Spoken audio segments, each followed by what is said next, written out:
दोस्तों आज इस वीडियो में हम बात करेंगे थायराइड के बारे में, उसमें भी पर्टिकुलर हाइपोथायराइडिज्म के बारे में। हाइपोथायराइडिज्म होने के बाद हम देखते हैं कि वज़न बढ़ते जाता है, तो उसको हम कैसे कम कर सकते हैं। देखिए दोस्तों, हाइपोथायराइडिज्म एक ऐसी कंडीशन है जिसमें थायराइड ग्लैंड पर्याप्त मात्रा में थायराइड हार्मोन को नहीं बनाती है, जिससे आपका मेटाबॉलिज्म बहुत स्लो हो जाता है और आपकी बॉडी ग्लूकोज को एफिशिएंटली यूज़ नहीं कर पाती है और इनडायरेक्टली आपकी बॉडी कैलोरी को भी बर्न नहीं कर पाती है, जिससे आपका वज़न बढ़ते जाता है।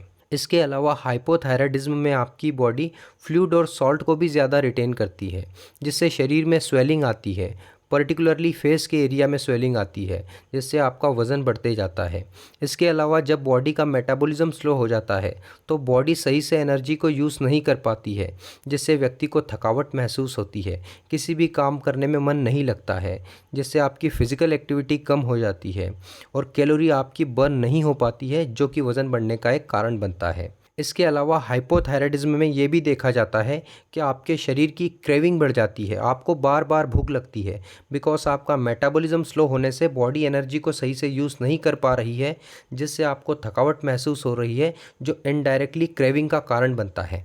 तो ये कुछ मेन रीज़न होते हैं जिसकी वजह से हाइपोथायराइडिज्म होने के बाद आपका वज़न बढ़ते जाता है। अब दोस्तों, हाइपोथायराइडिज्म भी अलग अलग तरह का होता है, जैसे हाशिमोटो हाइपोथायराइडिज्म, ये एक ऑटो इम्यून थायराइड कंडीशन है, और दूसरी है नॉन हाशिमोटो हाइपोथायराइडिज्म। तो समझते हैं कि किसी भी तरह की हाइपोथायराइडिज्म की कंडीशन में आपका वज़न कैसे बढ़ता है। अब देखिए दोस्तों, थायराइड ग्रंथि आपके नेक के बॉटम में लोकेटेड होती है, जो T4 हार्मोन को प्रोड्यूस करती है। यहाँ 4 का मतलब है 4 आयोडाइन मॉलिक्यूल्स और T3 का मतलब है 3 आयोडाइन मॉलिक्यूल्स। सो T4 एक इनएक्टिव थायराइड हार्मोन होता है जो आगे जाके T3 में बदलता है, और T3 एक एक्टिव थायराइड हार्मोन है। ये T3 हार्मोन आपके बॉडी सेल्स में जाता है, सेल्स के मेटाबॉलिज्म को बढ़ाता है, जिससे आपके बॉडी का मेटाबॉलिज्म बढ़ता है, जो वज़न कम करने में कंट्रीब्यूट करता है। अब यहाँ पर ध्यान से सुनना, ये इनएक्टिव T4 हार्मोन को एक्टिव T3 हार्मोन में कन्वर्ट किया जाता है, जिसका 80% कन्वर्जन आपके लीवर में होता है और 20% कन्वर्जन किडनी में होता है। और ये बात आपको जानना बहुत इंपॉर्टेंट है, क्योंकि बहुत सारे लोग जिन्हें हाइपोथायराइडिज्म होता है उन्हें फैटी लीवर होने के चांसेस बहुत ज़्यादा होते हैं। अगर आपका बेली फैट बढ़ा हुआ है तो चांसेस बहुत ज़्यादा है कि आपको फैटी लीवर होगा ही। चाहो तो आप अल्ट्रासाउंड करके भी कंफर्म कर सकते हैं। तो फैटी लीवर होने की वजह से लीवर में T4 हार्मोन का T3 हार्मोन में कन्वर्जन कम हो जाता है। ऐसे में हमारा फोकस होना चाहिए फैटी लीवर को ठीक करना या लीवर में स्टोर फैट को रिलीज़ करवाना। दूसरा ये भी हो सकता है कि आपका लीवर डैमेज हो, लीवर में इन्फ्लामेशन हो या फिर लीवर सिरोसिस हो, लेकिन आमतौर पर ये फैटी लीवर कंडीशन होती है। अब बात करते हैं कि फैटी लीवर को ठीक कैसे करें। दोस्तों, फैटी लीवर को ठीक करने के लिए आपको सबसे पहले अपनी डाइट से शुगर कंप्लीटली कट कर देना है। शुगर और शुगर से बनी चीज़ें जैसे मिठाइयाँ, cakes, candy, chocolates, cold drinks, soft drinks, इन्हें कंप्लीटली अपनी डाइट से एलिमिनेट कर देना है। इसके अलावा रिफाइंड कार्बोहाइड्रेट जैसे pizza, burger, pasta, chips, even समोसे और कचौरी भी, इनको भी अपनी डाइट से कंप्लीटली एलिमिनेट करना है। Number 2, Colin. दोस्तों, कोलिन एक ऐसा न्यूट्रिएंट है जो लीवर में स्टोर फैट को गलाने का काम करता है। ये लिपोट्रोफिक न्यूट्रिएंट है जो फैट को डिसॉल्व करता है। तो कोलिन रिच फूड ज़्यादा खाओ, जैसे एग यॉक हो गया, इसमें कोलिन ज़्यादा मात्रा में होता है। इसके अलावा वेजिटेरियन सोर्सेस जैसे ब्रोकली, पालक, ऑरेंज, मशरूम, इनमें भी कोलिन अच्छी मात्रा में होता है, तो इनको भी लेना शुरू करें। दोस्तों, कोलिन इतना इम्पोर्टेंट है, इनफैक्ट अगर आपके शरीर में कोलिन की कमी होती है तो इससे भी आपको फैटी लीवर डिजीज़ हो सकती है। नेक्स्ट है सेलेनियम। दोस्तों, सेलेनियम भी मदद करता है इनएक्टिव T3 थायराइड हार्मोन को एक्टिव T4 थायराइड हार्मोन में कन्वर्ट करने में।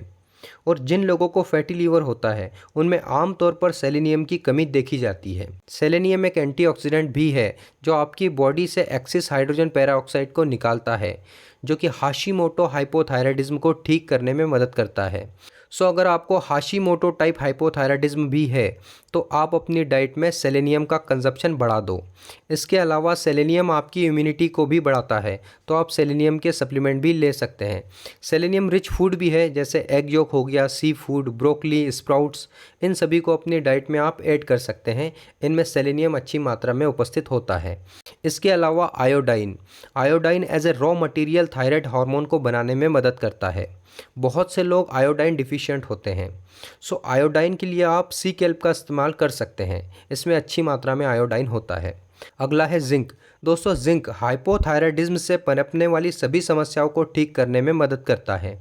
जैसे हाइपोथायराइडिज्म में लॉस ऑफ हेयर थिनिंग, थकावट, कब्ज, फैटी लीवर और जिंक की कमी आमतौर पर देखी जाती है। जिंक के सोर्सेस है, अगर आप नॉन वेजिटेरियन हो तो सी फूड, फिश, मीट, इनमें अच्छी मात्रा में जिंक होता है। अगर आप वेजिटेरियन हो तो पम्पकिन सीड्स, मशरूम, सभी प्रकार की ग्रीन वेजिटेबल्स का सेवन कर सकते हैं, या फिर जिंक के सप्लीमेंट भी आप ले सकते हैं। और लास्टली आपको फास्टिंग करनी है। फास्टिंग से आपका वज़न कम होगा, लीवर में स्टोर फैट रिमूव होगा, जिससे फैटी लीवर ठीक होगा। सो हमारा फोकस है फैटी लीवर को ठीक करना, जिससे थायराइड हार्मोन में इम्प्रूवमेंट आएगा, जिससे आपका मेटाबॉलिज्म ठीक होगा और वज़न कम करने में मदद मिलेगी।